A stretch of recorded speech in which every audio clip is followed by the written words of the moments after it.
You're listening to CFRN, the Christian Financial Radio Network. Good afternoon, traders, and welcome back to the CFRN E-mini Futures Cast. This is the daily broadcast of Indeterminate Length, where we discuss all things E-mini, along with some really big ideas on the finer points of trading gold, bonds, crude, sugar, the euro. Joining us today, Mr. Michael Borg. From our trading desk in Chicago, Mr. Burton Schlichter. Now, to get things started, let's go to our host and founder in Studio A, overlooking South Mountain, America's largest city park. Here's Dwayne.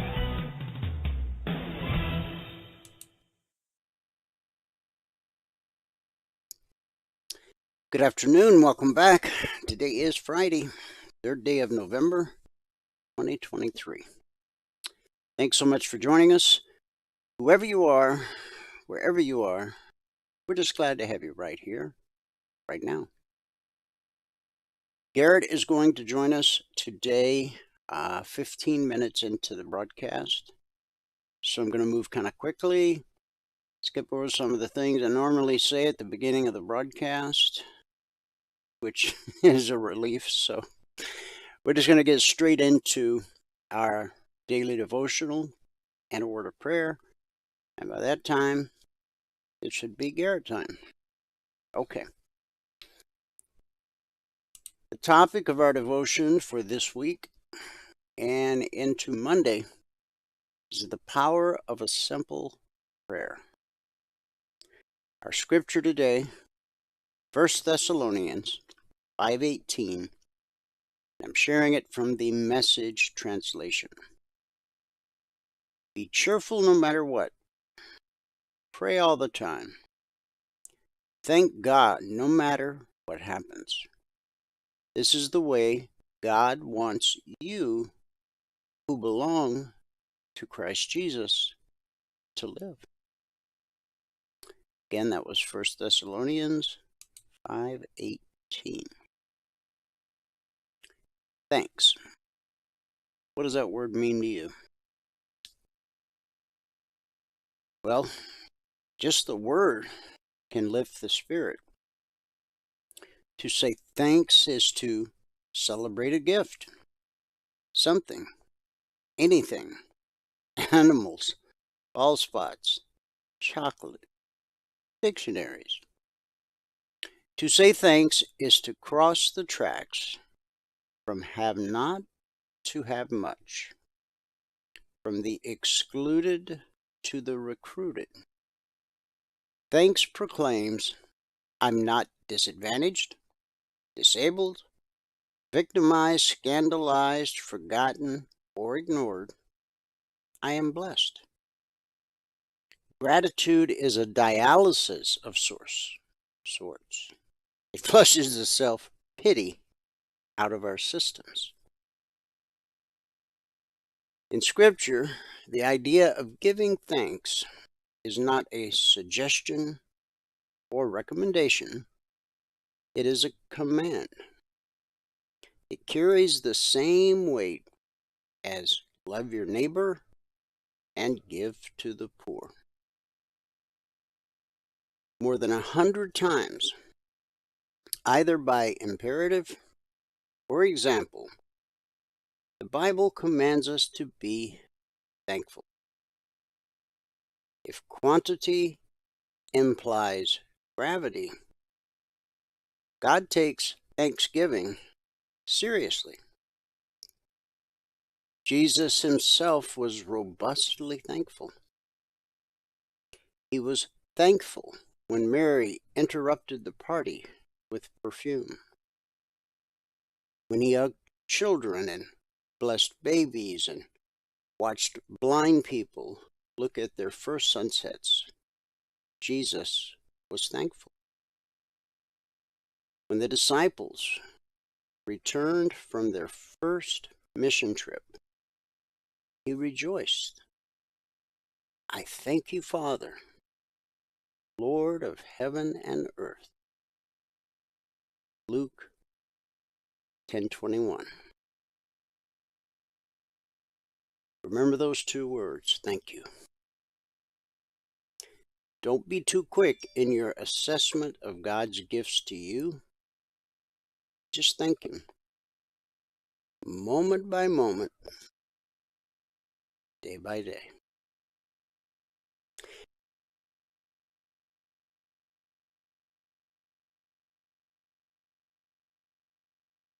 Join me in a word of prayer.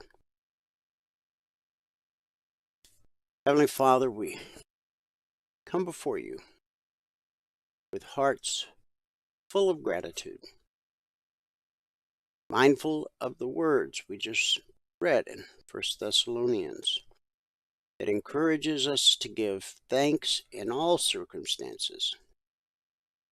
We acknowledge that even in the midst of challenges and trials, you are at work, and we have reasons to be thankful. Lord, we thank you for the gift of life and for the countless blessings you bestow upon us each day. We recognize that you are the source of all that is good and perfect. Even in times of difficulty and uncertainty, help us to maintain a spirit of gratitude, trusting in your wisdom and sovereignty. We are grateful for the lessons we learn through trials and for the growth that can come from adversity. As we face the varying circumstances of life, may our thankfulness be a testimony to your grace and faithfulness. We trust that you are working all things together for good, according to your purpose. Lord, in our moments of gratitude, we acknowledge that all that we have ultimately comes from you. Teach us to be content and appreciative, recognizing your hand in every area of our lives. May our hearts overflow with thanksgiving, for you are a loving and faithful God, and we find our ultimate joy and fulfillment in you. It's in Jesus' name we believe and pray. And everybody said, amen. Well, happy Friday. I know that for many on this planet, it's not a happy any day. All that's going on. But we lift those folks up in prayer. If you're having a good day, if it's a good Friday for you, then as a believer, you're obligated to lift up those in prayer who are suffering. Many for no reason of their own. It just happened. Let me give you the numbers from around the world. Start in the U.S. with the cash markets, or the indices as they're called. Wow, this just flashed across my screen. Matthew Perry, who we all know, sadly passed away in his hot tub. I think it was last weekend.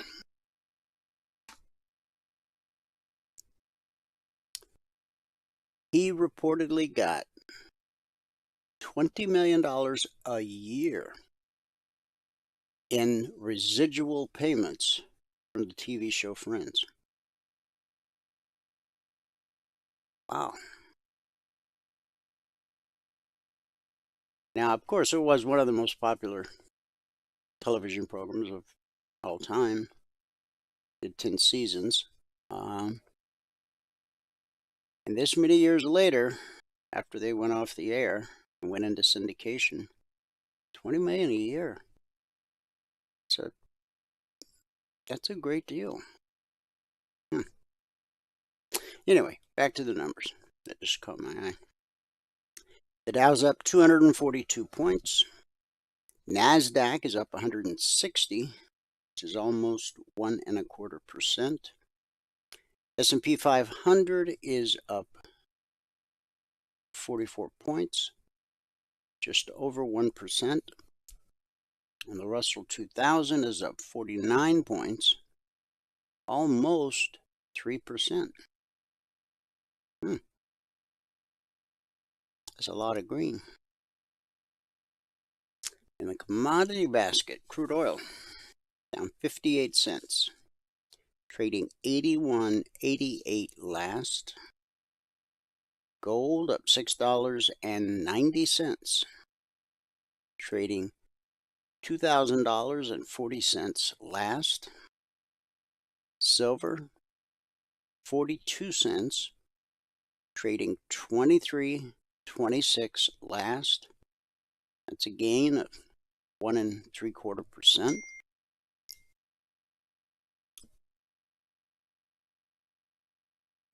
In the Asian markets at the close, Nikkei up 348 points, just over 1%. Shanghai up 21 points.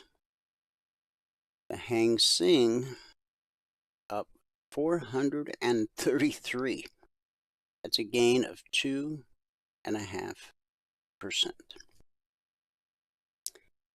And in the European markets at the close, let's see, down 48, the DAX up 48, the CAC down 9.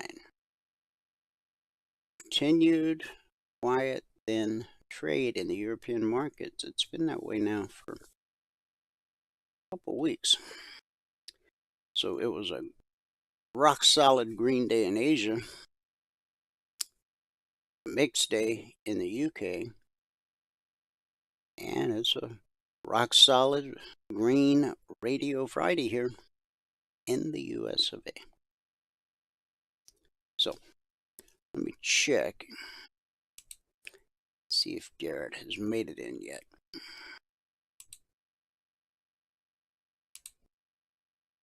Not yet. Okay. So let's do this. As we wait on him, Logic 247, we are in week 274. Over the last 274 weeks, we've issued over 15,300 individual handcrafted alerts. Over those 274 weeks, we've averaged 20% or less of the alerts being stopped down based on a very simple risk profile that I teach all of our passport holders in their unlimited one-on-one mentoring sessions. This week, since the markets opened this past Sunday night at 6 p.m. Eastern, we've issued a total of 45 alerts, 6 never triggered. At the time of this recap, we were still waiting on 4. That gave us 35 actionable alerts, of which 6 or 17% would have been stopped down based on that simple risk profile that I mentioned earlier.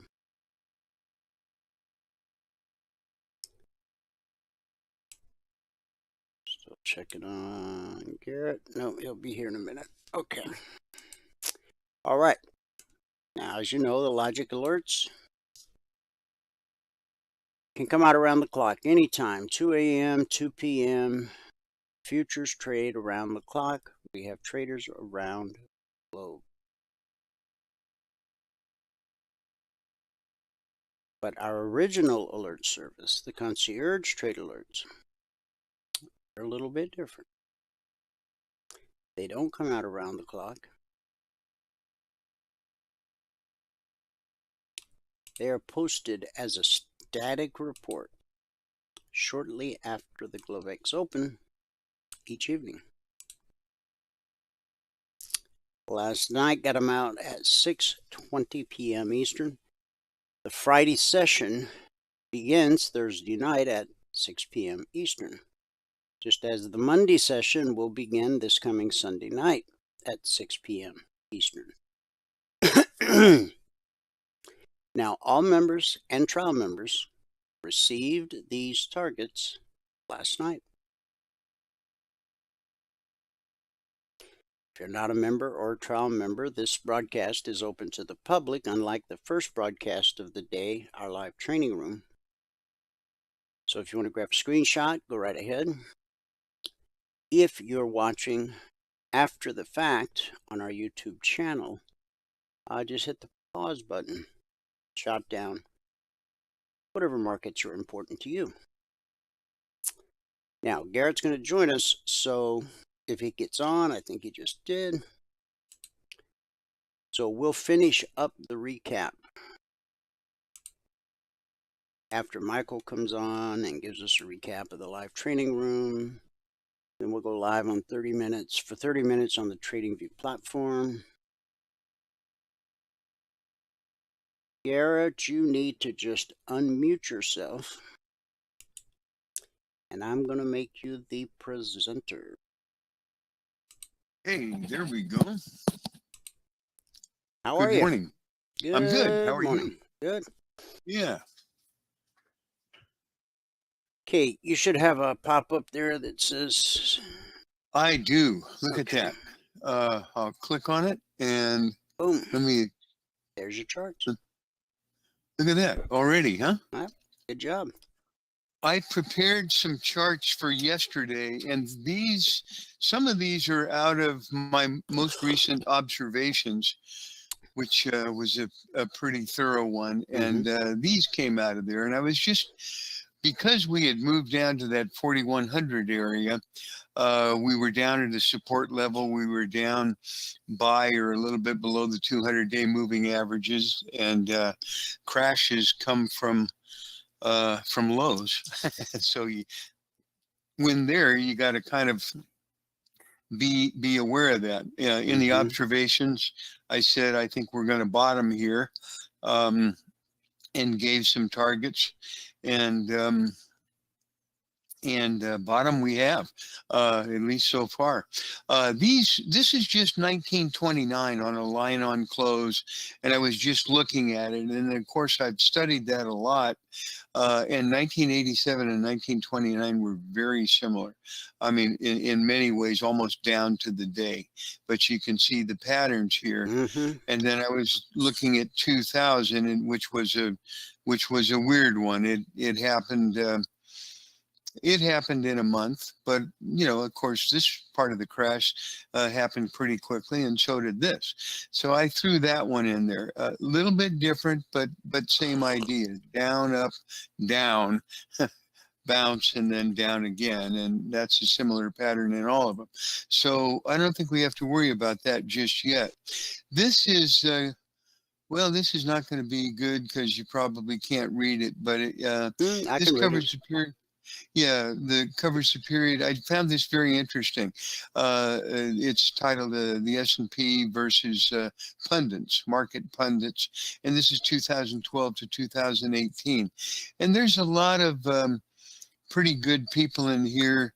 For one reason or another. You mean Ron Paul, Mark Favor of Doom and Gloom, and a bunch of other guys. And the point is, they're saying, market top, crash impending, whatever. And during that time, you've had this big move up. And my thought was, and this is not to disparage any of those people. I think they're great. My one exception would be The Economist. Let me see if he's in there. It doesn't matter whether it's, that's my viewpoint, doesn't mean it's anybody else's. Krugman, who is the gentleman I was going to refer to. These other people are pretty good analysts, and therefore probably had pretty good reasons for saying what they were saying at that time. And I think the difference of what happened was we were firmly in the throes of quantitative easing and zero interest rate policy. So those are two unnatural things. Nothing natural about them at all. If you could fog a mirror, you could get a loan. Yeah. And they were, this was, of course, after the real estate crash. And then they, and there's a number of things they could have done. They apparently chose not to do those for other reasons. And, boom, you get this type of a move. And it's not so much because it's, representing what the economy was doing. It's much more akin to, hey, we're throwing a bunch of money at it. They don't tell us that, oh, it's your money, but we don't use our money. But anyway, there you go. And that's what happened. And I just threw that in there because I thought it was interesting. And what I'm saying here just kind of relates to that. This is kind of important, I think. It's a weekly S&P 500 cash index. And this red line is the 40-week moving average. Well, why do you use a 40-week moving average? I said, well, if you take 40 and multiply it by 5 days of the week, you've got something that roughly approximates the 200-day moving average, and that's a pretty big standard. Here's what happened. You got a here's your July top. You've got a 1, 2, and then this breaks down. This 5 wave on a weekly, it doesn't look like it, but it breaks down into 5 waves perfectly for a 3rd wave, a 4th, and a 5th wave. Now, the people at Elliott Wave count that differently than I do. I think they've got a 1, 2, 1, 2, 1, 2, hoping for that wave 3 to the downside. I don't think they're going to get it. I just figured I'm going to look at it as unbiased as I can. And from this point to this point, there's 5 waves down. 1, 2, 3, 4, 5. So why make it difficult? So what I was doing when I was writing the observations is saying, well, we got 5 waves down. We've got my indicator down here coming all the way down here. I mean, it can certainly go below if it wants to. That's why I was concerned that down here, you can see horizontally, that's a pretty good support level. If it breaks from here, you probably are going to get that big sell-off. But it didn't. And what's happened is this trend line is from the October low. In fact, on the weekly, let me restate that. This is back from the 2020 low, which was a March low. Originally, I was looking at this trend line here, which is from this one is the October low, right? Yeah, this is the October low here and the March low here. So you will see this on the daily, but this is the trend line we're looking at. And we came down to it, 200-day moving average trend line. And when you break that, you start to breathe deeply, unless you're bearish. But when it got down here, I thought, well, we've broken this. That's negative. If it's going to be bearish, we could rally up to it. And then fall apart, or we can turn around and you're near the 200-day moving average. You've had a good 5 waves down, and maybe this is, to me, it's, I think we're doing a 5th wave of what turns out to be a 3rd wave. If it's 1, 2, or 1 ABC 2, doesn't matter. It's 3. But I think this is an internal thing, and that I think we're going to go higher, but we'll see. What the whole point of this, though, is on the weekly chart, you can see the channel that defined this. We broke it, but we're still above this long-term support line.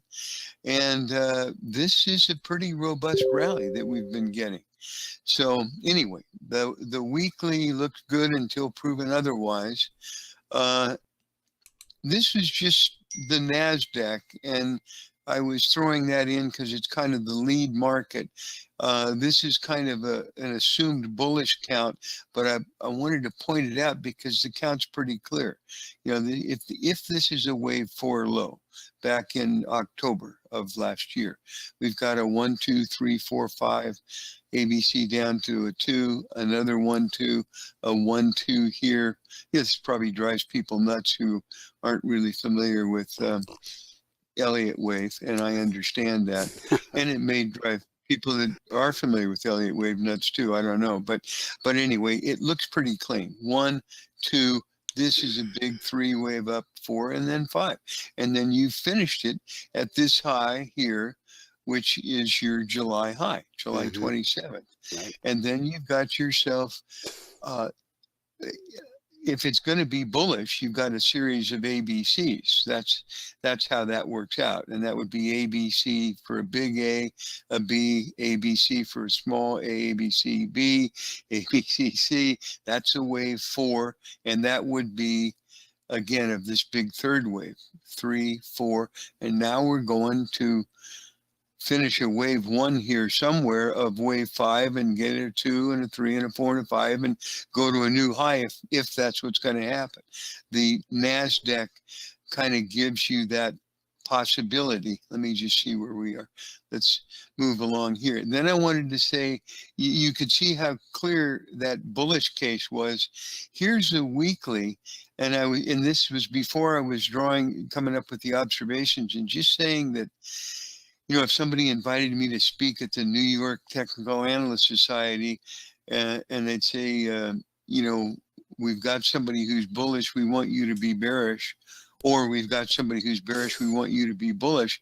You could have done either very easily coming into, you know, current, you know, in the last, going back a week or so. And by that, this would be the bearish case on the S&P coming down from the all-time high. You've got a wave 1 down, you've got an A, B, C, B, and then 1, 2, 3, 4, 5 for a C wave. That's perfect.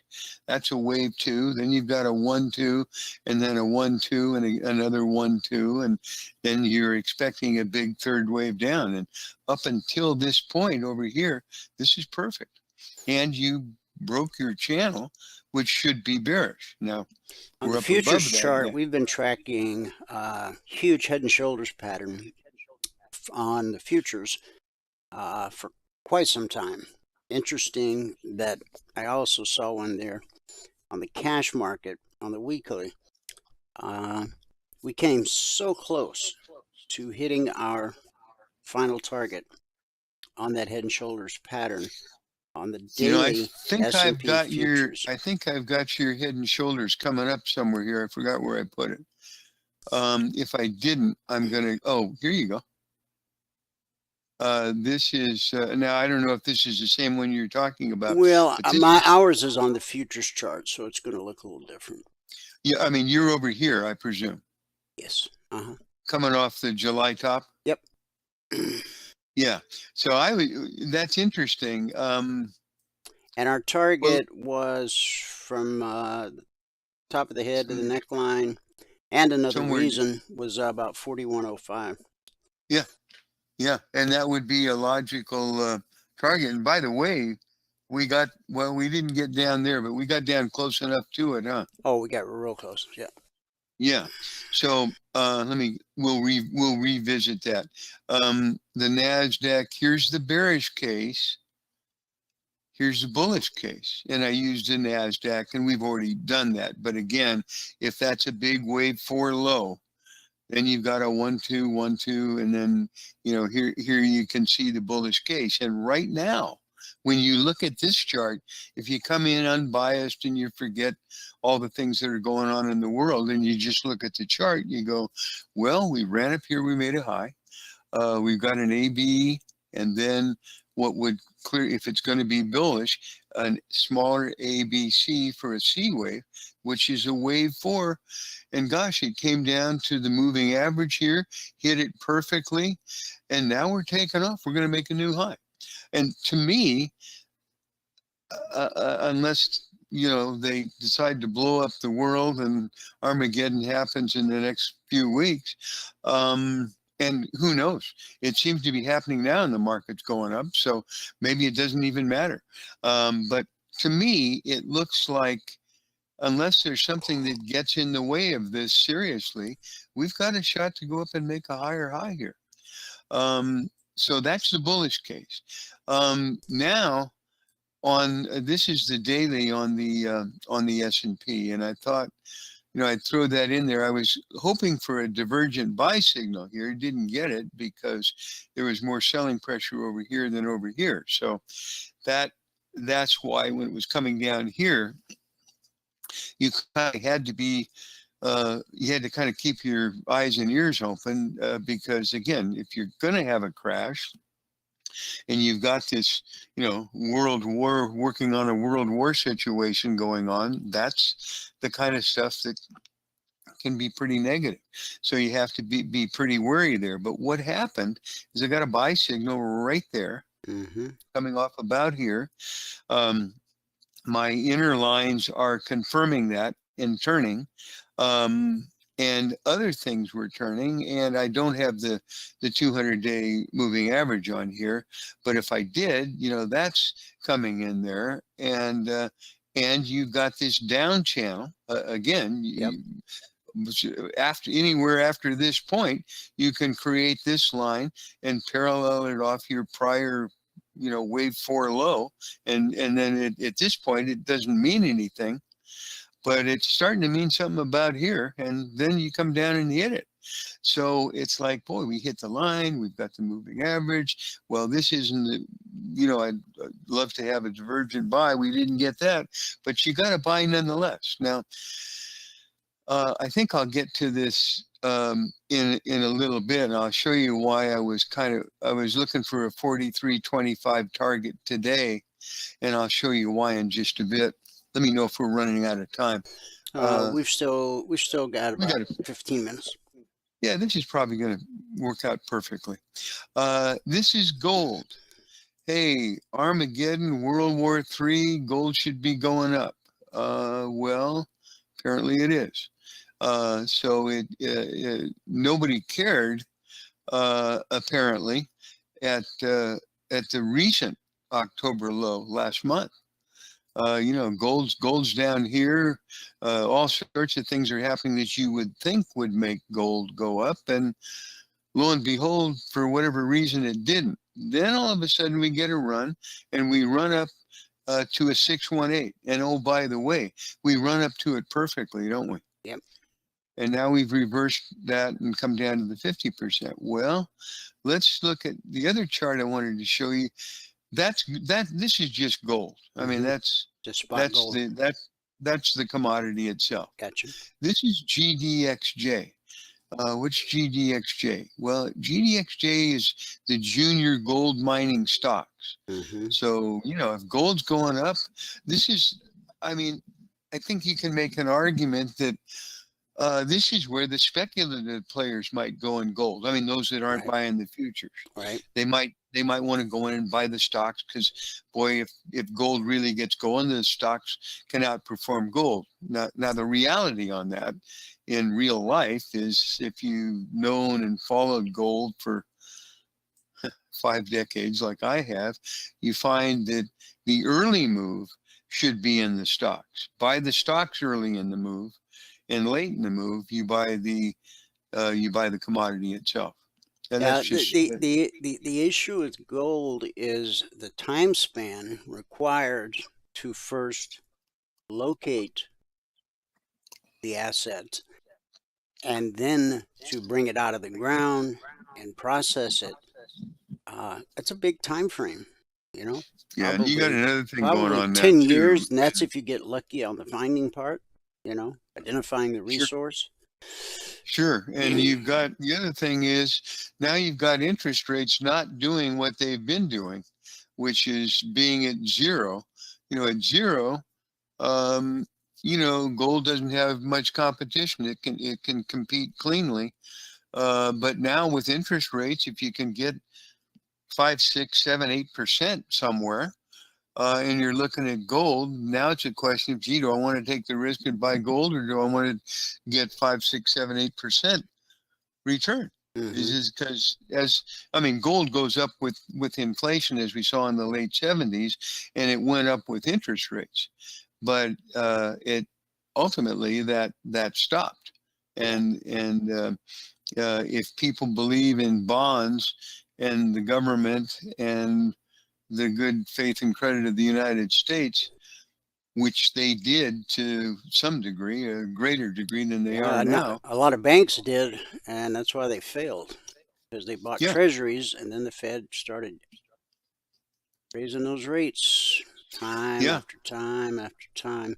And so I think the markets are in sort of a state of confusion right now, because the Fed is still talking very hawkish, yet has not raised interest rates the last two FOMCs back to back. So I think that creates a sense of confusion. We know inflation hasn't gone down, and I've never believed that raising interest rates was a way to heal a fragile economy. And every day that our current administration is in office, the more fragile our economy gets, as we give away everything we have. Give away our oil, give away our guns, give away our bullets, give away our rockets, We're gonna be like that TV show, Naked and Afraid. I don't know if you've ever watched that show. It's insane. I can't believe that people do that. My wife's fascinated by it. She would probably try it. She would have been a good. She would have been a good wife. Well, she's a good wife to have, period. But in the pioneer days, wagon trains going across. She would have been out there with the gun. Yep. Keeping the bears away. Annie Oakley. Yep. Yeah. Good for her. That's probably maybe a very good. Absolutely, that's an important thing nowadays. It's interesting. You say that this is kind of a questionable time. Everything about this time is kind of a questionable time. So, everywhere you look, things are strange. Yes, they are. I don't know that it's a political statement about having an open border. It's just a fact. It's like, does Israel have an open border? No. Does China? Does anybody that's a major country? No. So, but again, you would have thought, and when you go through history, it's really interesting, because when you have a nation that's lucky enough to be an empire, it's not in every nation's DNA to be an empire. And when you're lucky enough to be born into one of those, it's a real blessing. People don't, Go ahead. Yeah, people just don't realize what a great blessing that is. But all good things come to an end someday, as the song says. That thing about, if you tell people something enough times, eventually they'll start to believe it.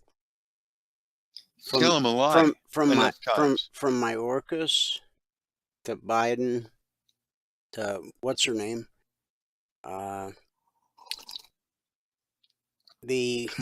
The press representative, and Kamala, all of them. They've repeated over and over. They keep repeating the border is secure. And then you look at this, depending upon which TV channel you watch, you see all these people streaming across the border, and on the left side of the split screen, you've got one of the people I just mentioned going, the border is closed, the border is secure. Okay, well then, what's all those people that are just waltzing in? The funny part is, I don't know what we can do about it, and that's the real problem. Well, I think we can send the National Guard down there to stand shoulder to shoulder, and if you cross the line, that's we should have done that on day one. Well, you don't have an open border. If you don't have a border, you don't have a country sooner or later. And this thing of having an open border, we saw that happen in this. It's not an accident. We saw it happen in Europe, and we saw Europe the literally got outcome. I mean, destroyed by that whole open border thing. well, Sweden, you know, Sweden and not you only have to Sweden think got about it. destroyed. Sweden's now saying like we made a mistake. They're kicking people out. Sweden was the one. That was the one country I was going to mention, because all of the people who push for socialism at one point used to be able to make the argument, well, look at Sweden. You know, and Sweden was a pretty well-run country that was socialist. Yeah. And all of a sudden, the normal Swedish people who have been there for centuries, all of a sudden let in a different group of people, and these different group of peoples take over certain parts of the cities and the towns, trash the place. And they take control. Yeah, they trash it, and then they put in their own rules. Now, you know what's happening across the border now. These guys are going to certain pockets of the community, and this is so obvious. And what we've talked about this a lot of times, but just to take a look at it, you know, if we look at ourselves as a species instead of just what's going on day to day, we've got our own cycle. It's happened over and over. We are a species, you know, like a caterpillar is maybe going to spin a cocoon and become a butterfly. I don't know if they know that before it happens, but it happens, and that's the outcome. And we have a similar outcome. And after we go through these periods of, you know, like I say, we're constantly going from one extreme to the other. And we've been in a downward extreme. I would say that as an empire, I believe the peak of America was probably either when JFK was president and they called America Camelot for obvious reasons, and we were respected by the world. Everybody didn't have to like us, but everybody for sure respected us. And then the next time that happened, and I believe the last time it happened, was with Ronald Reagan. So if you're a Republican, maybe you don't like JFK. If you're a Democrat, maybe you don't like Reagan, but it doesn't matter. It's what does the world think of America when those two guys were president?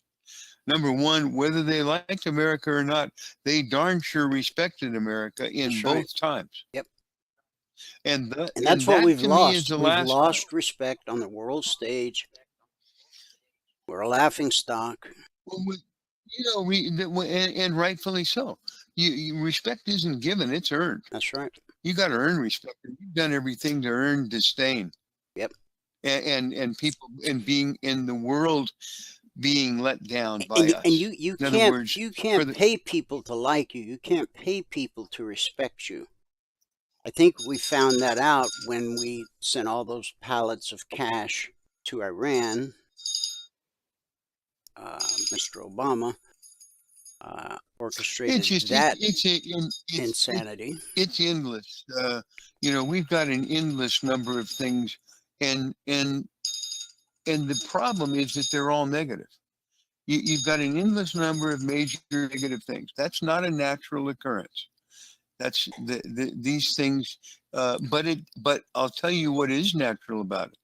When you peak as a nation, in this case, 50 or 60 years ago, right? Yeah. Let's just say roughly 50 years ago, certain things happen. And if we look at it as a species, what happened after Caesar? Somewhere down the road after that peak, you had Caligula. What happened there? Kind of what's going on now. I mean, you turn to, sex, drugs, and rock and roll. I don't know if they had drugs and rock and roll back then. Debauchery. Yeah. But exactly. You know, depravity and so forth. And that's what happens. And it happened then. Here, about the same time afterwards, it's happening again. And they bring up the word conspiracy theory. And people don't get this. But my comment on conspiracy theory is, those two words don't go together. I mean, I they listened shouldn't to a even be mentioned. podcast where the guys call themselves not conspiracy theorists, but conspiracy realists. Yeah, I mean, my thought would be, what's today? Friday? I mean, is there a Friday conspiracy? I don't think so. Because I think most people who've got neurons that are connected are going to say, well, as far as we know, and we don't know for sure, but today's Friday. Yeah. Here it's Friday here, it's Friday in Connecticut, it's Friday in Botswana. I mean, that's kind of a thing. So it's not a Friday conspiracy, is it? No.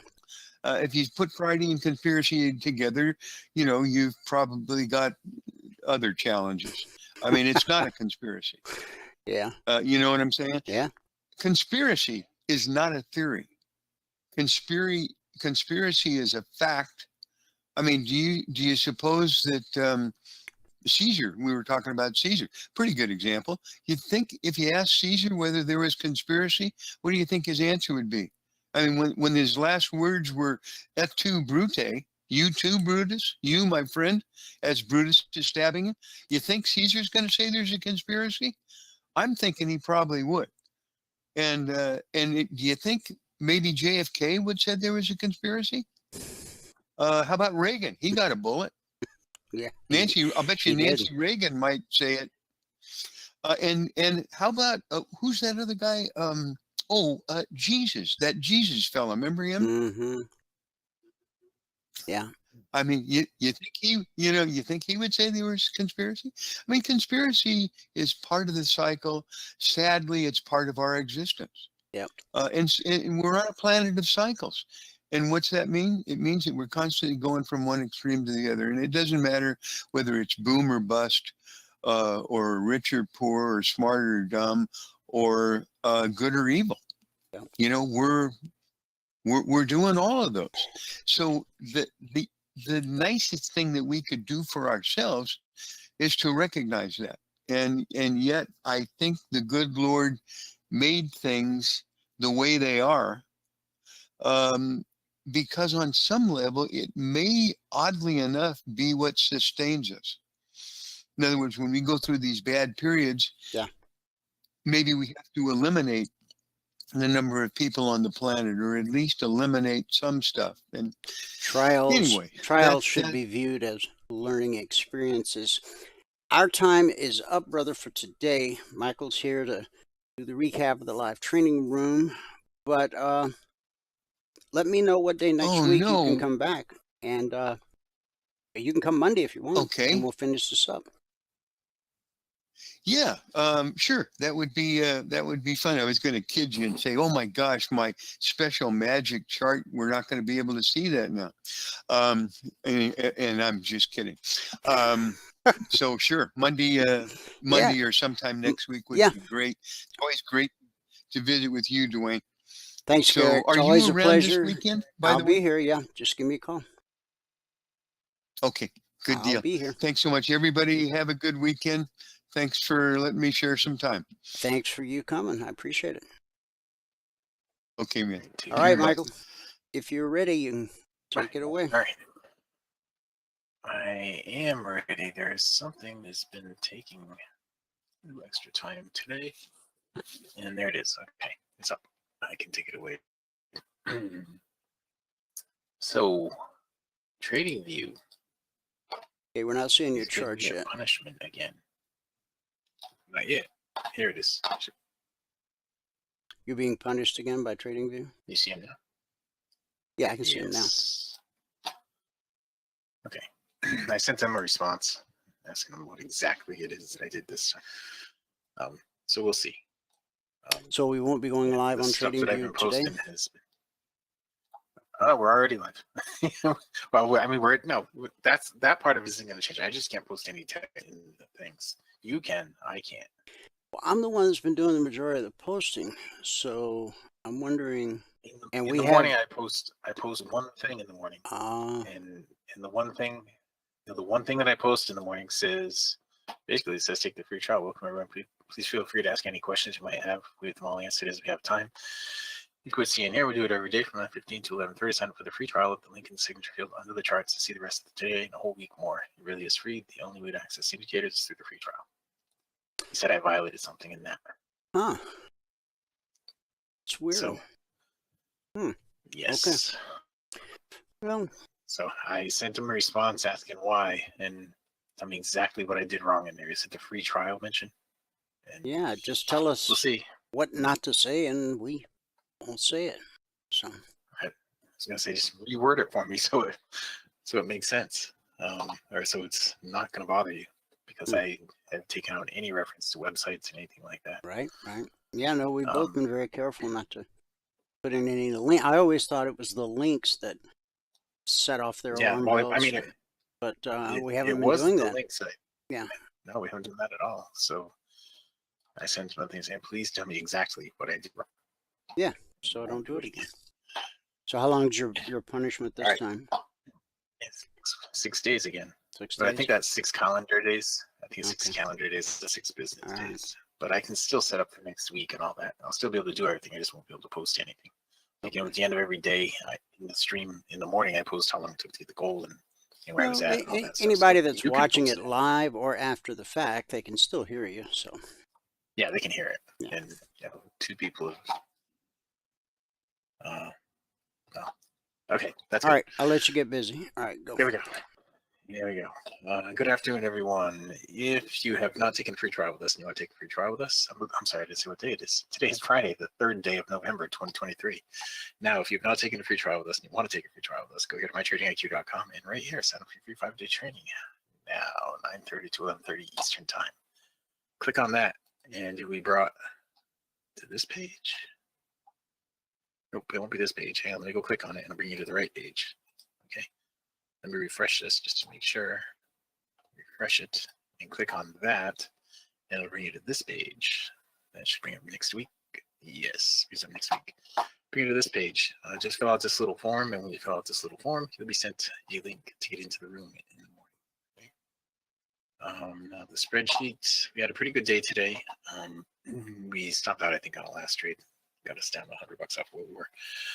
It took us a while for the NQ, but if you're going to read the spreadsheet, you got to read all the CFTC risk disclosures down at the bottom. Today is the 3rd day of November, 2023, and it's 78 ticks on the NQ, 1 on the Russell, 28 in crude, and 6 on the ES. I guess we had to stop out on the ES. It was minus 125, so we're up 125 on top of that. We had, I don't know. It's a pretty good number anyway. We're up $750 per contract on the morning session.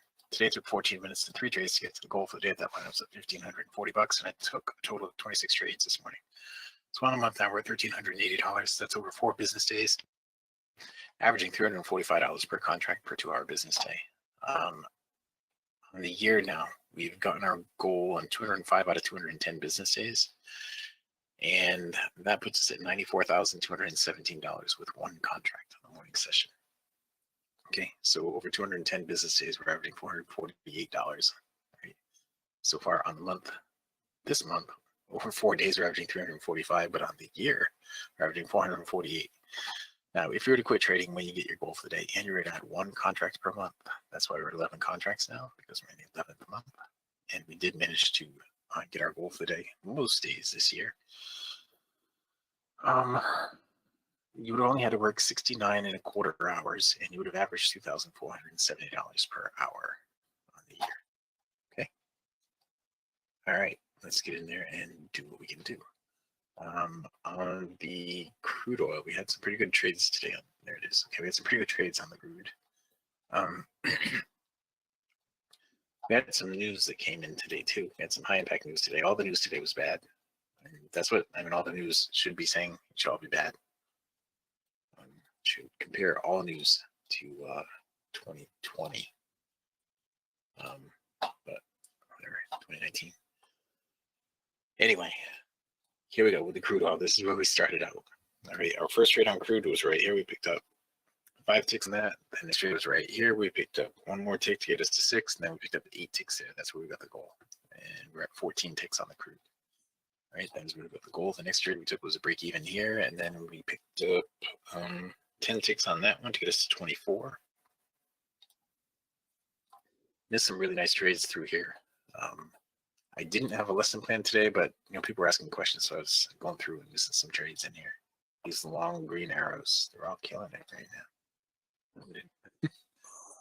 But here we picked up 4 more ticks and got us to 28. And I think that was it. That was it for the morning session for the crude oil. There's one more long arrow, one more right here. All right, so the long green arrows on crude, we're killing it today, doing really well. And we were up 28 ticks on crude. Of the Russell, back to the beginning. We had a lot of movement in the indexes today. I kind of want to see what they look on the bigger picture too, because what we were thinking last night in the partners meeting, the European markets did go back down to the BBC, but when the U.S. markets opened up this morning with the news that came out, all that bad news that came out, the markets just took off. What we said last night kind of happened with price with the MA1 cross of the black step line. Price did go back down to the BBC, but it got swallowed up in the big movement this morning. Anyway, on the Russell, we didn't trade much at all on the Russell today. You see all this, we had all this movement, but we didn't have trades in here. One nice long green arrow trade right there. Green arrow trade here, that would have been a break even. Long green arrow trades here, that would have worked out. That would have been a break even if you even took it.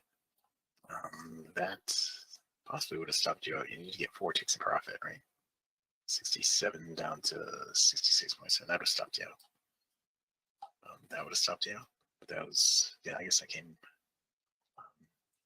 I was still trading. Could have gotten it back there. Hey, we took one right here. We got 1 tick on that one. That was our first trade. We got 1 tick. Then we get into the break. It was 1 long arrow right there, and that was it. Not a lot of trading for the amount of volatility that in the Russell. We didn't get a lot of trades off. We did get some trades off on the ES though. Surprising number of trades on the ES actually. The last one you can see right there was this output. We got this one right here. We took 4 ticks profit on the first one, and then we took 12 ticks profit on the second one right here. And long green arrows there. Good. This one we took long green arrow, we stopped out. So that put us from 16 down to 6. And that is where we ended it. Now, Paul, I don't know if you're in here right now, but you had asked me the question this morning about when the, let me just go see if you've been in here. No, Paul's not in here. But he had asked the question this morning because this was the leg length on the way down. What it had to get to finish that leg length. And he asked me when it was going to change. And I said, well, it might actually become the leg length on the way up. And it kind of did right there. You hit the leg length. That kind of became 100 once we hit it. When you got the pullback, it's like right in there. And now that puts us right here. The next leg length. All right. We ended up on the ES. We ended up with just 6 ticks. We had 4, then we had 12, then we had 4, and then we had 12 tick gain to put us to 16. Then we had a 10 tick stop out to put us down to 6. And that was where we ended it with the ES this morning. Okay.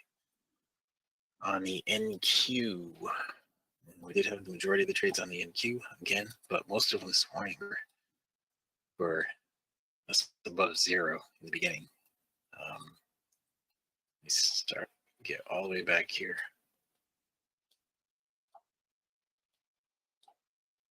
Man, it's 12:59. I'm gonna do this really quickly so we can start the live stream. All right. NQ, our first trade, stop up. Then we picked up 12 ticks, put us at -8. Then we stopped out again, put us at -28. Then we picked up next one here. We picked up -28. We picked up 21 ticks to get us to -7. Then we stopped out again to put us at -27. We had a couple of break-even trades. Then I'm on that right now. Okay, so in the live stream, we're just about to kick off the live stream. Still waiting. Nope, it's still not started. This was going really slow this morning. There, okay, now the live stream just started. All right, so on the NQ, we're just going through the NQ. And at this point in the morning session, we're -27 ticks. All right, so we went from -28, then we had a +21.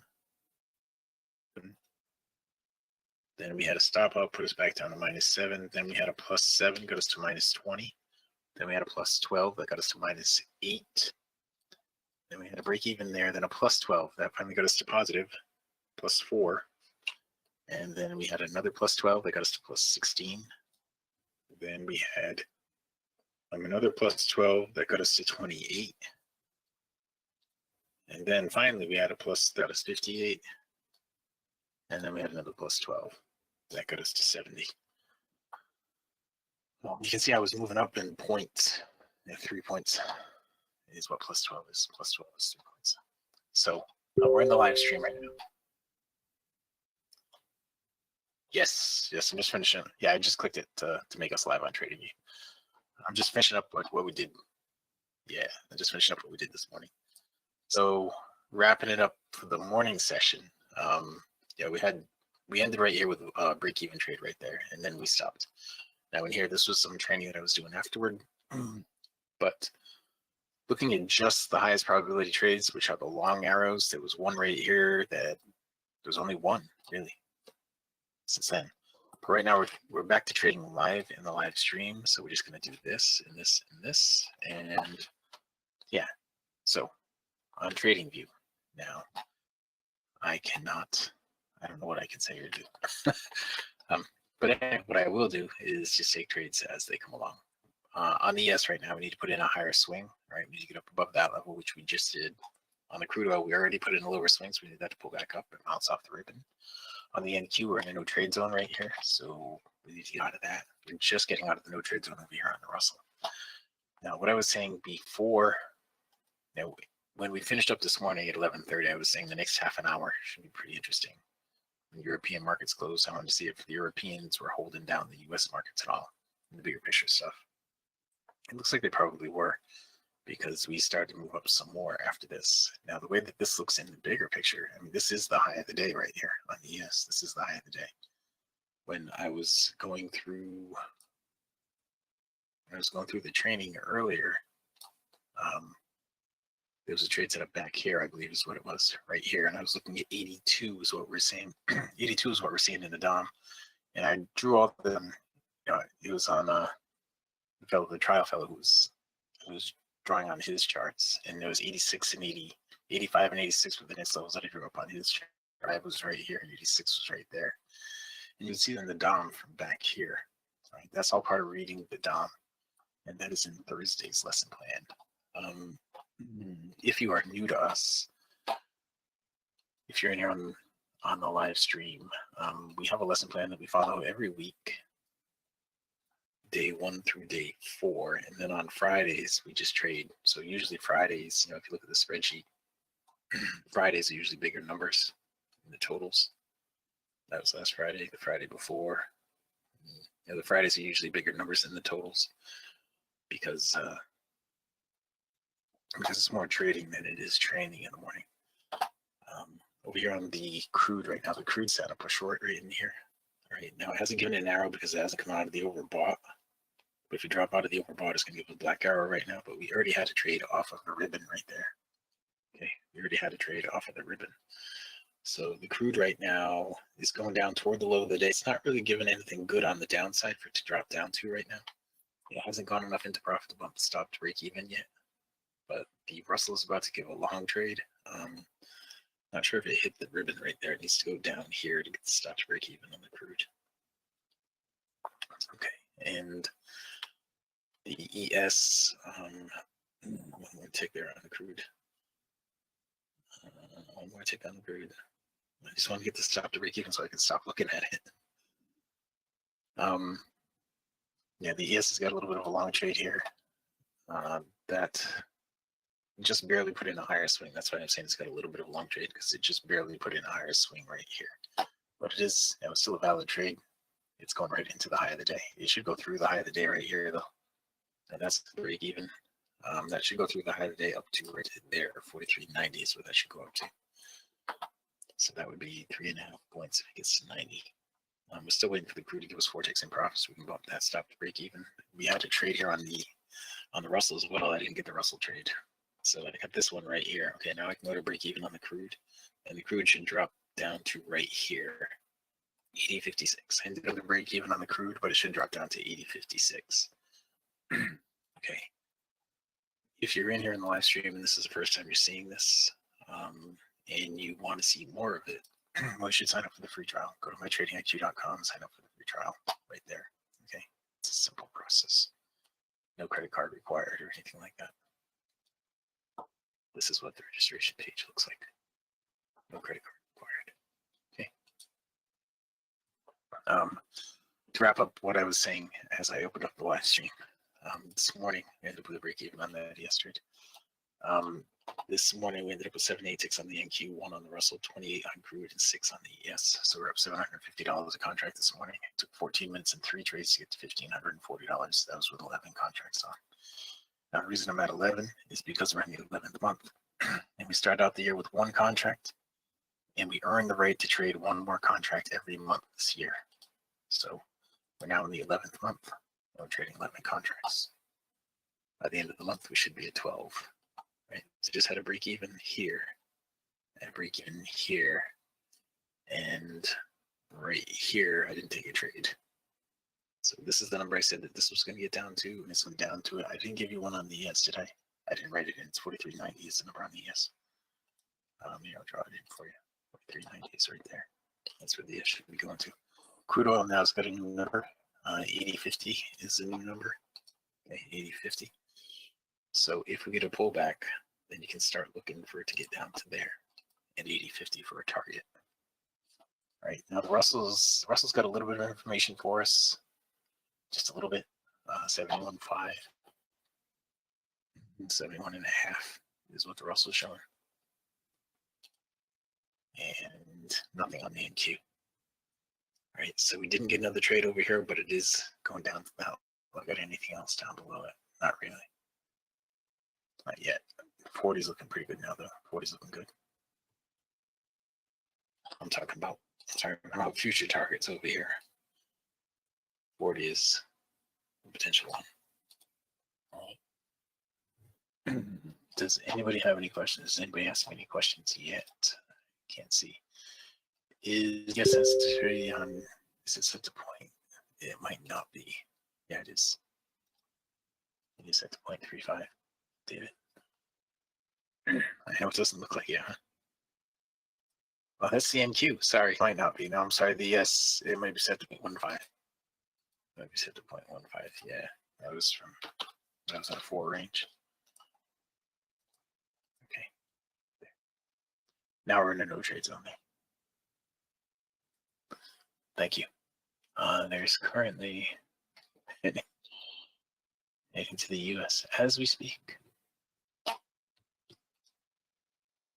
It'd be one thing if they were bringing a bunch of skills, money, but that's not likely the situation.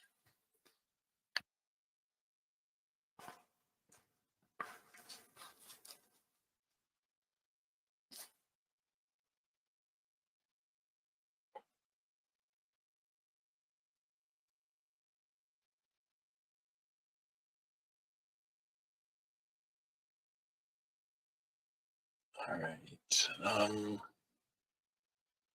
So we need to pull back into the ribbon or into the overbought here right now on the crude oil.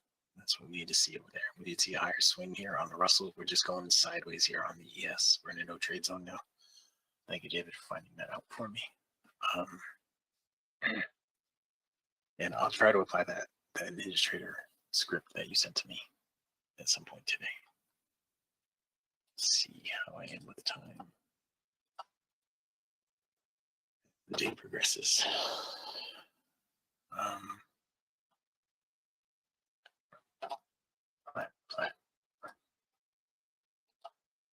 Close that thing. This up. I don't see any questions coming in the live stream, but if anybody who's out there in the live stream right now, if you guys have any questions, please feel free to ask them right now. Type them in. I'll do my best to answer your questions as we go along.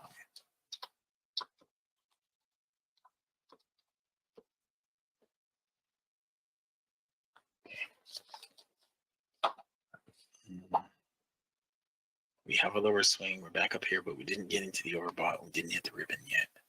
No higher swing here on the Russell, so we don't have a trade here, or there, or there, or there. No trades anywhere right at the moment. Let's go here and look at something. This was Bitcoin, and what is this on? 30-minute chart of Bitcoin. I don't know why I have this up here, but I wanted to kind of look at Tesla and see what it's doing today. And I'm not sure why, but my chart just hung up. Here we go. All right, so Tesla's making a move up. This was the gap up from yesterday. This is what it needs to get to the bottom of the gap that we need to fill. All right, this is the bottom of the gap that we need to fill that goes all the way up to here, I believe. Right, yeah. So this is the next gap that needs to be filled, and that's from last week. So the inverted head and shoulder, this is the neckline that it needs to really break. And if it does, we should fill that gap up pretty quick. That's what I think anyway. I don't know, but that's what I think. Let's see. I'm gonna go here to here. All right, we didn't get into the ribbon and we didn't get into the overbought on the roots, so we don't have a trade there. We didn't put in a higher swing. The Russell don't have a trade there. The stuff that I'm saying to you, these are the rules for the trade setups. They can be seen here. If you go to mytradingiq.com, trade rules. These two entry rules right here. You gotta have that before you can have anything else. All right, so all trades must go after a lower higher swing, and all trades must be in a long-term trend direction. So we don't have a higher swing here. We do have a long-term trend direction, but we don't have a higher swing. Same thing here, we don't have a higher swing, we do have a long-term trend direction. In here, we don't have the long-term trend direction or any kind of a higher upward swing. On the crude oil over here, we do have a lower swing, we do have a long-term trend direction, but it hasn't come back enough. No, it's actually overbought here, so we could get a black arrow on the down close of this. It's possible we get a black arrow at a down close at 58. Down close would be at 59, but the entry would be at 58. The DOM is giving up a little something here on the downside. It's saying 80.50 still to push down to. So if it gives you a trade entry in here, that could be a decent trade. Okay. 80.58 down to 80.50, and it should go through 80.50 down to 80.40 if it's going to start in that direction.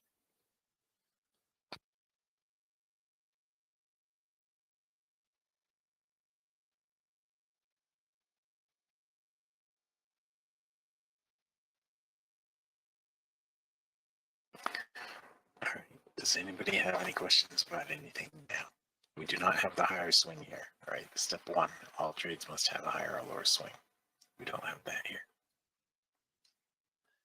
So there's going to be no trade here on the Russell. Right. You guys all remember why, right?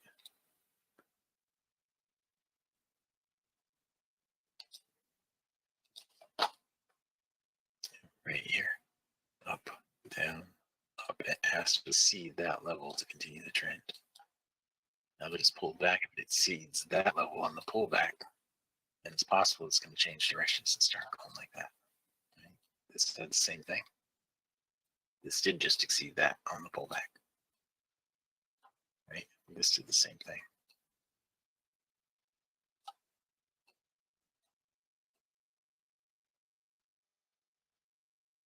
Right? You all see that, right? It's not just me.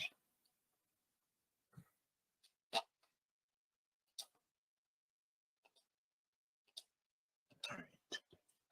Well, the crude oil finally closed down and gave the short in there. Okay.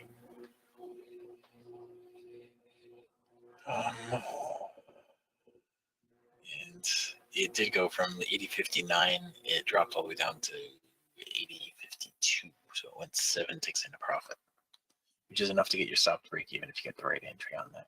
All right, it should go down to 80.50 at least. It's going like 80.45 and 80.40. The next number is down. Everything's starting to roll a little bit right here. Because we're changing directions, we want to have a bounce off the ribbon on this one and this one. Okay, and there's the 80.50 number on the crude. Okay.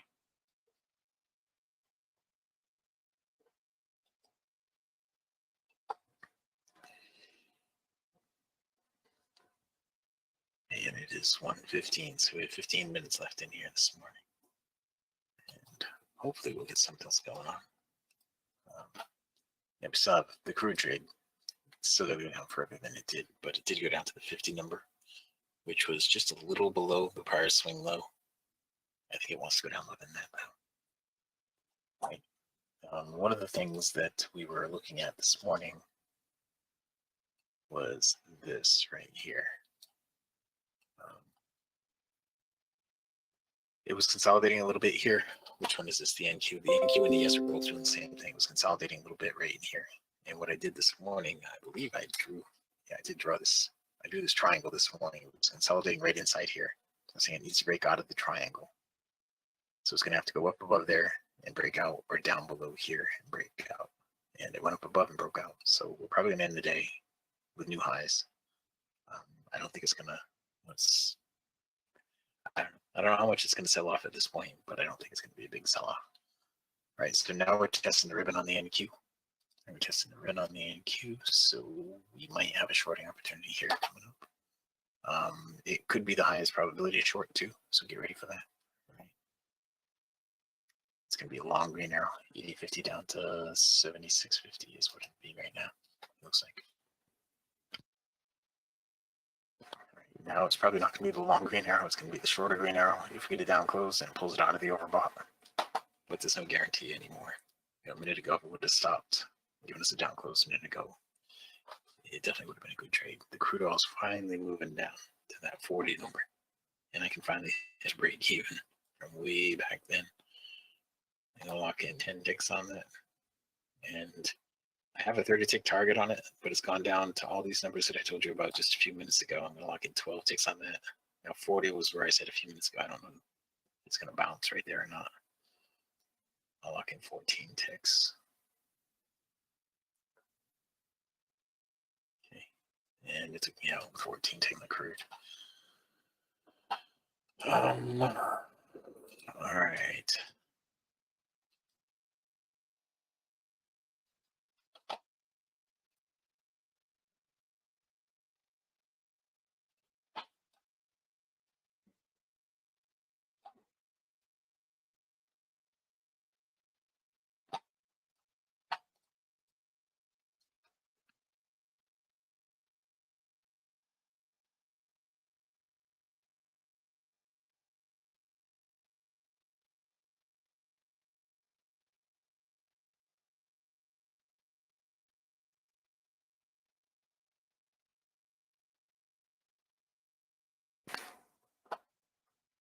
All right, so we do have a nice lower swing over here on the crude. Now we've got down to the 40 number 2 the tick.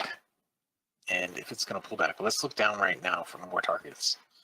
80.27 is looking pretty good on the downside. 80.27. I'll just put a new line down there. 80.27. That's probably going to go right down to it. That's what it's looking like right now. 27. We don't have a trade set up for it, but if you got in this one and you stayed in this one, then it's still going. I don't know, all of these are in no trade zone right now. All three of these are in trade zone, so I can't do anything with that. We have 11 minutes left to this session. 11 minutes left. Does anybody have any questions at this point? If you like what we do in here and you want, you should follow us or be notified whenever we do one. If you have not taken a free trial with us and you want to, the only way to access the indicator is to take the free trial. Sign up for the free trial right here. Like go to mytradingiq.com, sign up for the free trial right there. The link is below the charts in your live stream. You can sign up for it right there. All right. If you do sign up for the free trial, it's going to bring you to this page. On this page, we don't ask for any credit card or anything like that, but we do ask you to give us your TradingView login ID or username. If you do that, we can enable the indicator set for you today. All right, I know I have a couple that I have to do right. I'm done with the session. All right, so we did get down here to that number. It was 27 that I thought it was going to go down to. The new number is 80.20 right now, 80.20. Okay, so I'll bring this down to 80.20. Right there. Right. And that's it.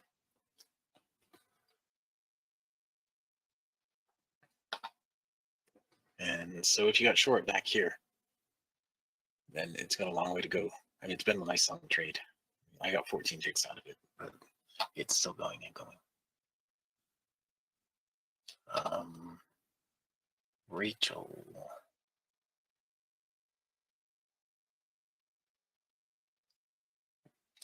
I see that you're in here, Rachel, right now, and I didn't know if you had seen the higher probability arrows. To get that going on your chart, all you need to do is put a new context on.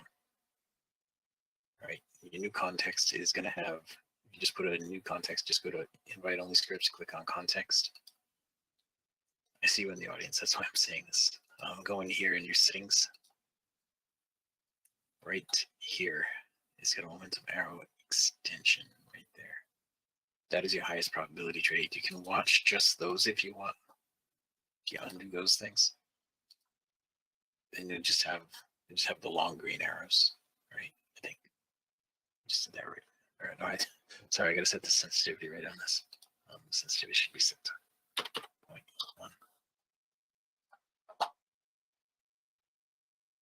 Okay, let's figure it out. There you go. Then you just have the long green arrows. Right, so the highest probability trades will be picked out for you. Like that. Okay. That is all you have to do. Now, put that back on. Get rid of that one. There we go. Now we have everything running again. All right, so the next number down is going to be 80.10, guys. 80.10. Crude oil is just tanking right here. 80.10 is the next number down. So I don't know if any of you guys rode that all the way down, but we shorted it way up here. 56, I think, is where we got filled. And that thing's still going. All right, so you see the NQ has come out of its no trade zone here, and it's about to give us an opportunity to short. All right, about to give an opportunity to short right in there.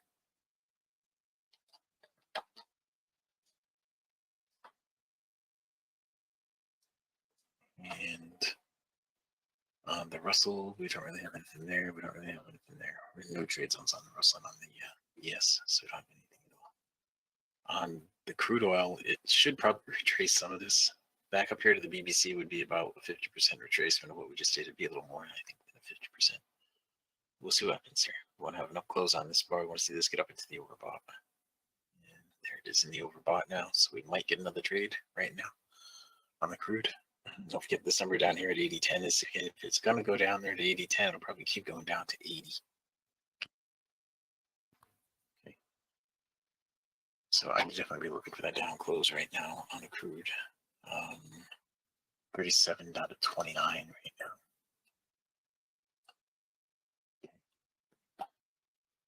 now. All the indices are starting to drop right now as well.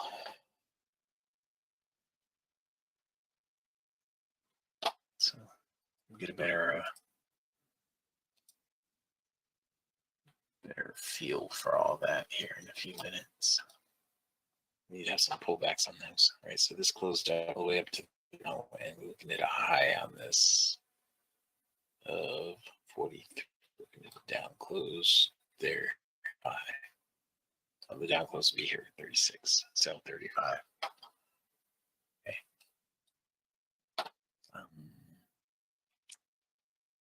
So now has that gone up some? So 43. Now 44. Watch the indices here for pullback now. We have long-term direction on all three of the indices now that they've gone new trade zones. Okay. Every one of those needs to go back and hit the ribbon. Every one of these indices needs to hit the ribbon because they're all direction changes. Actually, NQ doesn't. It's not a direction change. It's already hit the ribbon. It's now 1:24. We only have about 6 minutes left. Yeah, that's what it could be.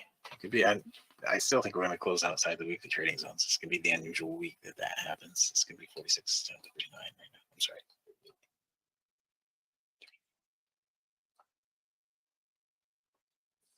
Yeah.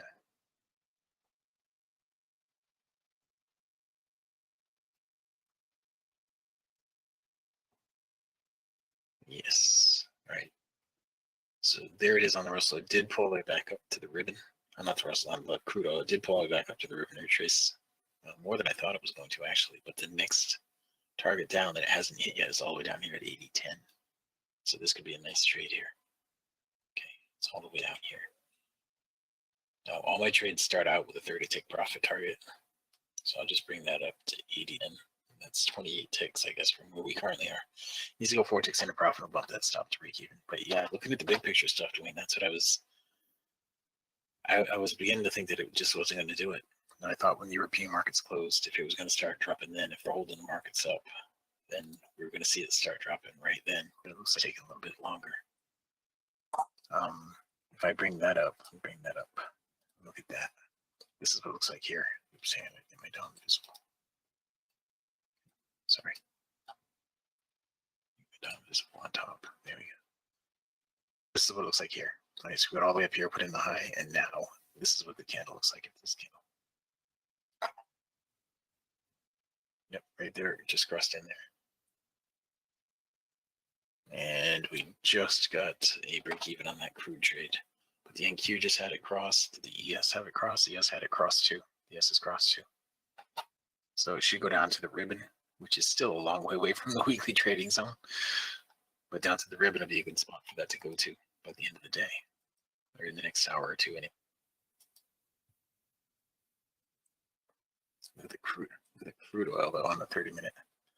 That thing is just tanking. The 50%, the midpoint on the crude is down here. That's what it's going down to, 79.90. I suspect that's what it's going down to. We ended up with a break even on this one. Nothing is pulled back to hit the ribbon yet as far as the indices go. We are overbought here on the NQ. We don't have to hit the ribbon on the NQ. The overbought is enough. Okay.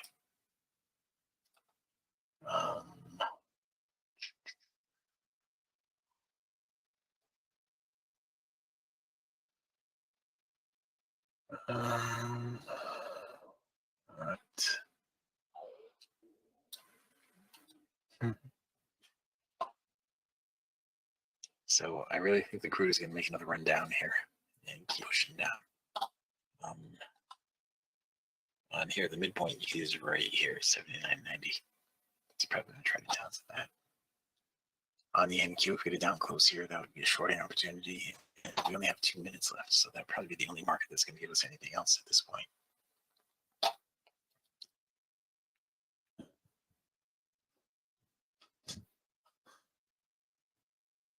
Is that what you think, Don? I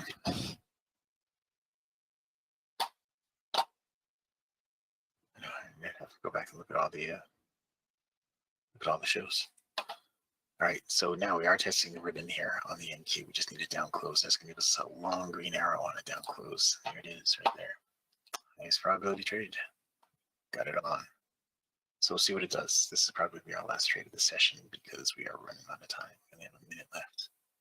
Now, on the NQ, every trade starts out with a 20-tick stop. 20-tick stop. I think that was right. 20-tick stop. And the stop goes to break even after you get 5 points. It should be. Stop goes to break even after 8 ticks in profit. So it's going to get down to 62.50. 60.50, right? 60.50 right here. And the stop will go to break even. Okay. We haven't gotten there yet. I think it will, though. I think it's going to go there right now. And we should go down to the prior swing low, which is 56.50. There it is. Okay, so stop to break even on this. Now 56.50 is right here. That's the prior swing low. So it should go down below that right now. I know it took me out of break even using my risk management strategy, but still, it should go down below that. Continue the trend and move down below that. The Russell almost hit the ribbon on the pullback, but not quite. So that's not a trade in there. And now as this session comes to a close for us, we had a break even there. We had a break even there. We had a 14-tick gain over here. And I think that's pretty much all we had in this session. Anybody that's watching the live stream, if you haven't taken a free trial with us and you want to get your indicators going over the weekend, go here to mytradingIQ.com, sign up for the free trial right here. Okay, click on that. It's going to bring you to this registration page. fill out this form. You should give us a TradingView username and login ID. And we just signed up. Okay, each indicator is indicating. All right. So this morning, well, I guess I can. Let me go back here. I can. Yeah, I'm trying to find where that live stream is. Here it is. All right. So with that, I can wrap up the live stream and pass it back out to fabulous Phoenix, Arizona in Studio A, overlooking South Mountain, America's largest city park. Dwayne, if you are ready. Thanks for coming to the live stream, everybody. All right. Live stream is done. Okay. Recap of the morning session. Today it took 14 minutes and 3 trades to get to $1,540. 2 minutes and 3 trades. Good job. Thank you. Thank you. So last night in the workshop, we talked about the fact, because price had broken this trend line, that maybe we go up to the 38% fib retracement, where we had all of this wide-ranging consolidation just recently from October 9th through October 18th. This could be the resistance that sends us on the next leg to the downside. However, we're above the VBC, so price starts to come down Sunday night. I mean, we could drop today, but I don't know. I don't think we're going to drop far enough to get back to the highest weekly trading zone for sure. But, you know, embrace all possibilities. So as we come back down, we'll have to get through the low of today, whether it happens Sunday night or Monday or Tuesday. The low of today is an obstacle. 50% fib is an obstacle. BBC, of course, an obstacle. Step line, 62, and climbing. So, the path down is certainly not the path of least resistance. Path of least resistance at this point would be to get above these highs that I was just talking about. And then we have a pretty clean shot up to the 24% fib. At which point,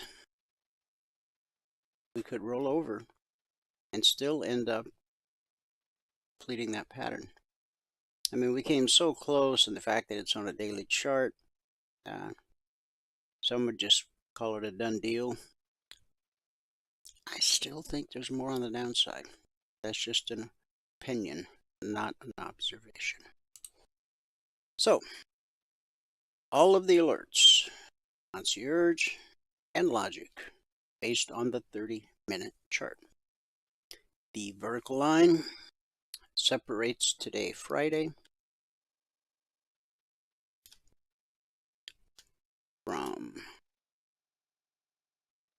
yesterday, Thursday, Wednesday, Tuesday. That's how it goes.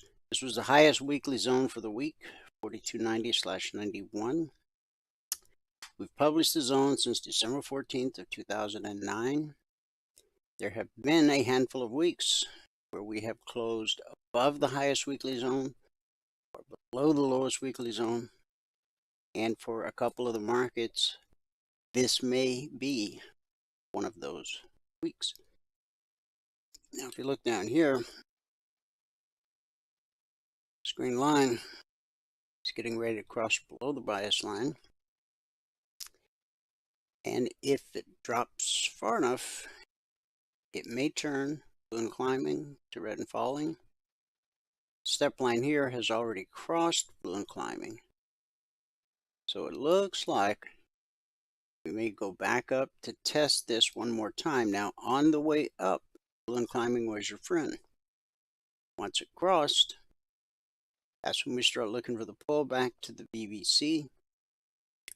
Once blue and climbing gets directly above price, then it becomes potential resistance because it's a high probability that blue and climbing is now about to become red and falling. So this is where the Friday session started last night at 6 p.m. Eastern. We just traded sideways, pulled back to the VVC. The pullback holds more often than not. Red and falling turned to blue and climbing right here, and bang, all the way up to the target. This candle opened at 43.32, so that would have been 18 points to the target, and then a whole lot more on top of that. No reason to ever think about trading to the short target because we never got below the BBC and pulled away from it. On the Dow, again, vertical line, highest weekly zone, we are above it. Now it is possible by close of business today that we could get back below the highest weekly zone, Dow. We opened last night, traded sideways just like the ES, pulled back to the BVC, red and falling, turned to blue and climbing, and bang. We hit the target. In fact, we sliced through the target. On the 30-minute chart, this candle appears to have just sliced right through the zone, as if it weren't even there. That happens about 10% of the time. 70% of the time, when price reaches a zone, you'll find consolidation. 20% of the time, rejection. 10% of the time, the slice. Now, when the slice runs out of steam, it will typically retrace back to the zone it sliced through and continue in the direction of the slice, just like it did here. Russell, also above the highest weekly trading zone. The step line has crossed. Here's the VVC. But we opened last night, traded flat, just like the ES, just like the Dow. Pullback held. Red and falling, turned to blue and climbing. And off we go to the target, to the zone. This time we didn't pull. The zone is 44/45, and this low is, well, 45.7, so pretty close. But now we've got blue and climbing directly above price, so there's potential resistance. Price is below the step line. Could be a simple drop to the BBC. Now, if the BBC doesn't hold, it holds more often than not, but if in this case it doesn't hold, that would put us potentially below the highest weekly trading zone. On the NQ, we are also above the highest weekly zone last night. Same thing as the ES, the Dow, and the Russell. Remember, the indices will typically look very, very similar on the 30-minute chart. The ES looked like this, the Dow looked like this, the Russell looked like this, and the NQ. Red and falling, turned to blue and climbing, ran right up to the target, 15,050.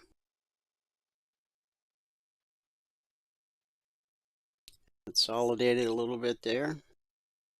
Higher, got a retracement back to the target. Now the step line has crossed blue and climbing, and price has already run up to the blue and climbing, which is directly above price, and it's already acted as resistance, as evidenced by the wick. Now it doesn't mean that price can't power through that resistance. Price is always breaking support, previous and previous resistance. However, will it in this case? I honestly couldn't tell you. Price got below this low right here. then there would be a window of opportunity, but that's a counter trend trade. Of the 15,300 plus individual handcrafted alerts in the Logic 247 channel, every one of them is a trend trade as defined by the 30-minute chart, price, and the BBC. Price is above the BBC, any alerts will be long. Price is below the BBC, any alerts will be short. That's how we define the trend. 30-minute chart, price, BBC. So the logical thing to happen now would be for price to pull back to the BBC. And under normal conditions, we would expect it to hold and give us another leg up. This time, because we're so far above the highest weekly zone, it's possible that the pullback doesn't hold. But for it to drop, maybe it drops this far, but to see it drop this far, that'd be a bit of a wild card. So I wouldn't expect that, but you have to embrace all possibilities at all times. Okay, crude oil. Here's where crude opened last night. Pull back to the BBC, pull back held, and off we go up to the target. Pull back to the BBC, up to the target again, and the zone. When price rises to the zone, we expect resistance. Price drops to the zone, we expect support. This zone is 82.10/15. Low of this candle is 82.17. Missed it by 2 pennies. Now price has come down through the zone. Hit this area of the previous bullish cross, sent us back up to the BBC, the pullback held, and that sent us all the way down to the target. Support, which was defined yesterday, sent price back up to the BBC, again the pullback held, and down we go again. To the target, through the target, and we've traded just below this low yesterday, 80.22, the day's low 80.14.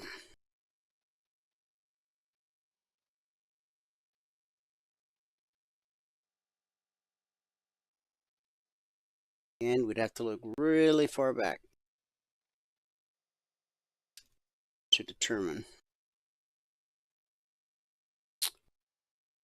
previous support. It's holding the market up right here. Okay, gold. Here's where we opened. Consolidated at the zone, or at the BBC. We made one reach up to the target.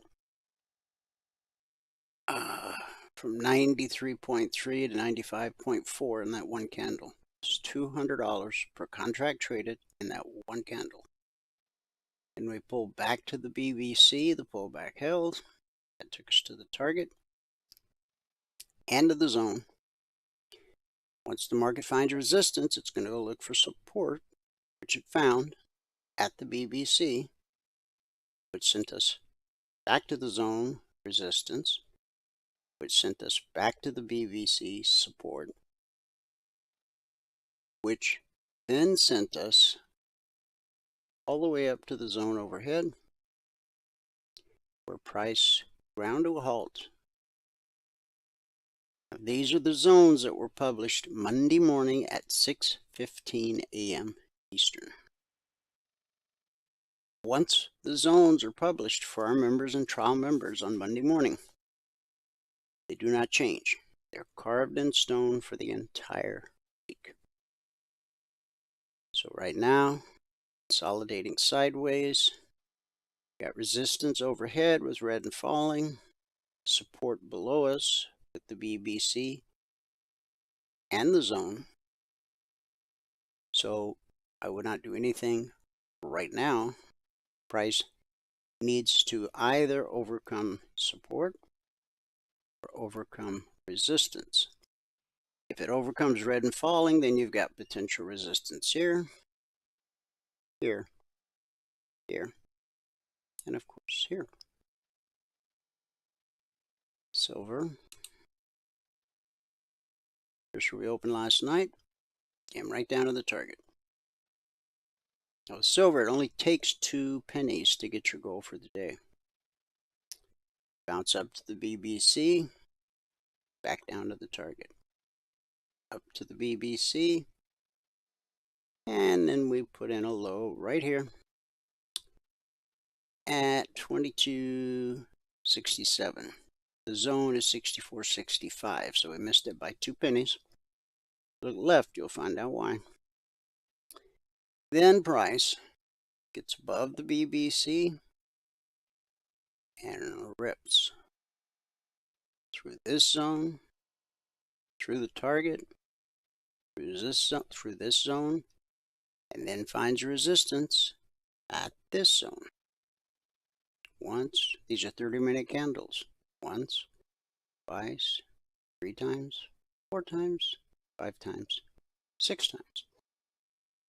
Now the dynamic has changed because the step line has crossed to the right side of blue and climbing.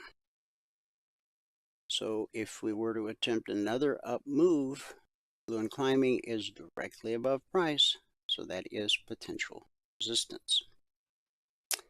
And if we consolidate sideways a little bit, a couple more 30-minute candles, this will probably turn to red and falling, which is definite resistance. Below us, support, potential support at this low, and then the zone.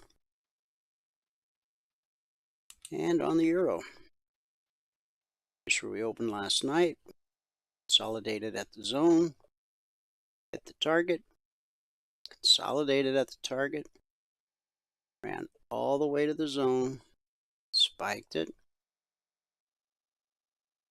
pulled back, spiked it again, pulled back, spiked it again. And that is also the highest weekly zone.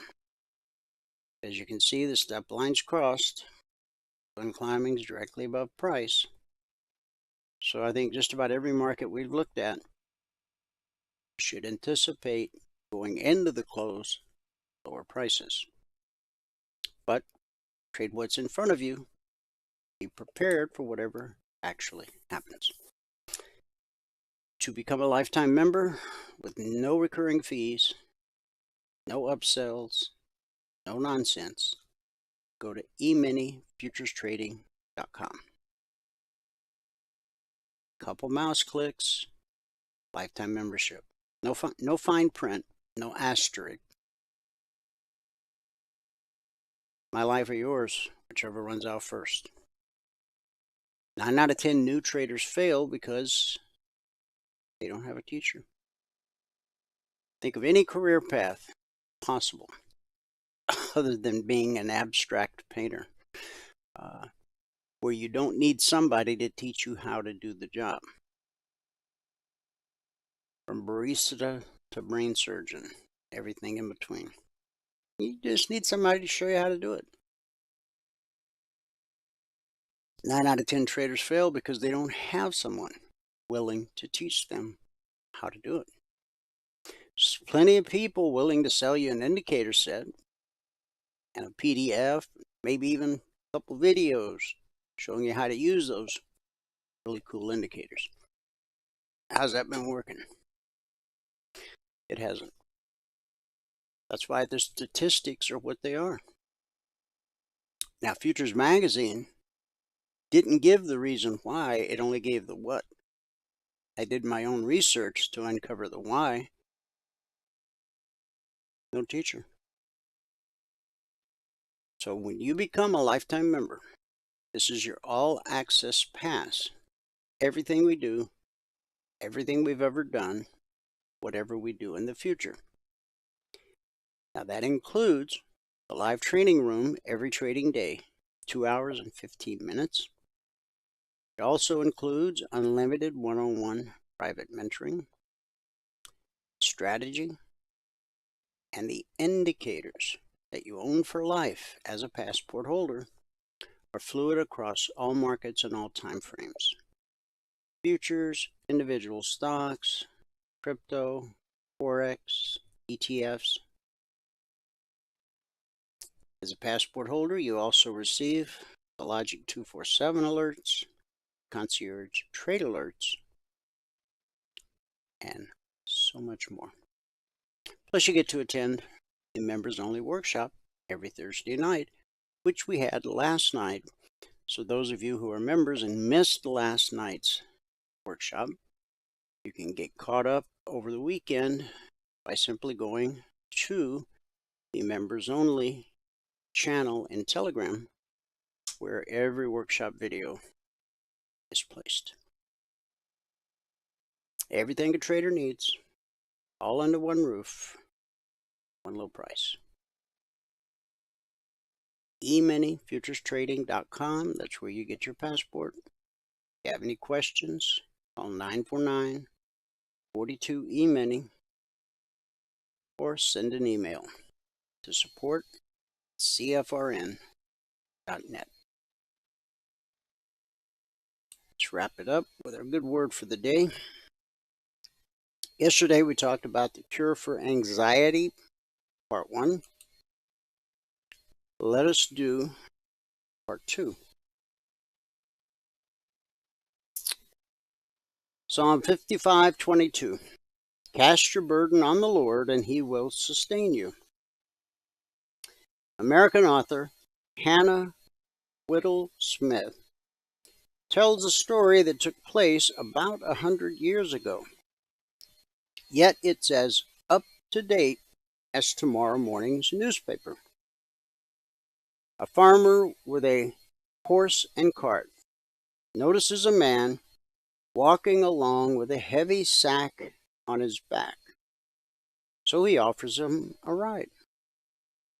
The stranger accepts and climbs up onto the cart. But as they proceed down the road, he is still bowed beneath the weight of his sack. The farmer says, "Why don't you set the sack down?" The stranger replies, "That would be too much to ask. I'm grateful that you're carrying me, but I would never expect you to carry the sack also."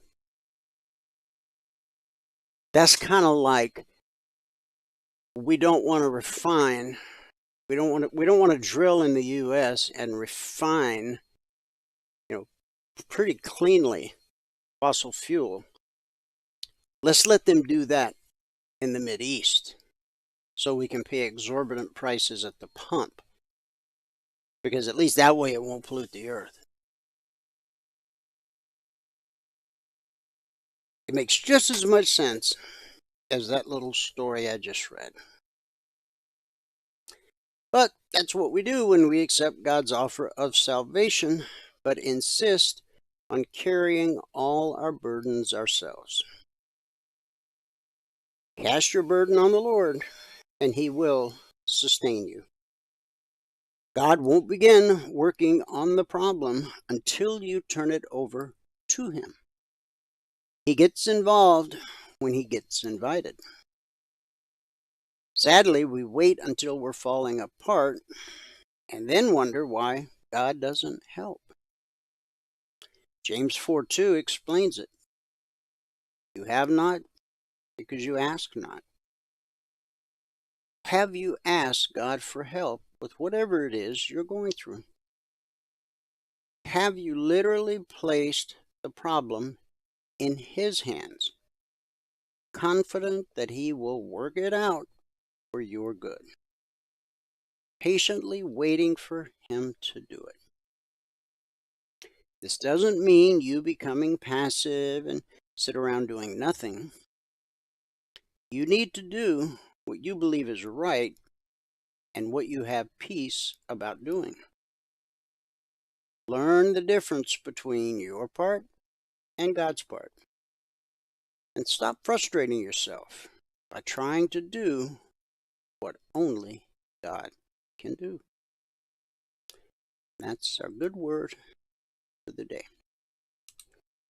and the week. Thanks so much for tuning in. Whoever you are, wherever you are, may God continue richly bless you with His mercy and with His grace. And I'll see you at the bell.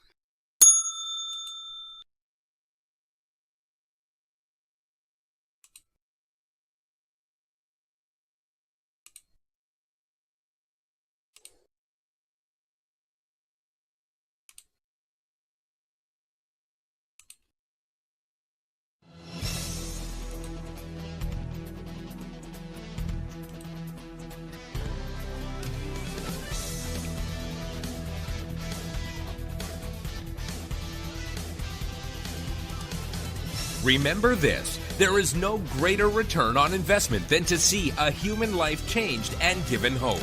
As always, pray hard and trade safe. Any financial information discussed on this show is simply the opinion of our host, Dwayne Reeves, his co-hosts, and guests. To learn more about trading E-mini futures or to take a 1-week free trial in our live trading room, call 1-866-928-3310. 866-928-3310. Information discussed on this radio program should not be construed as a recommendation to buy or sell any security.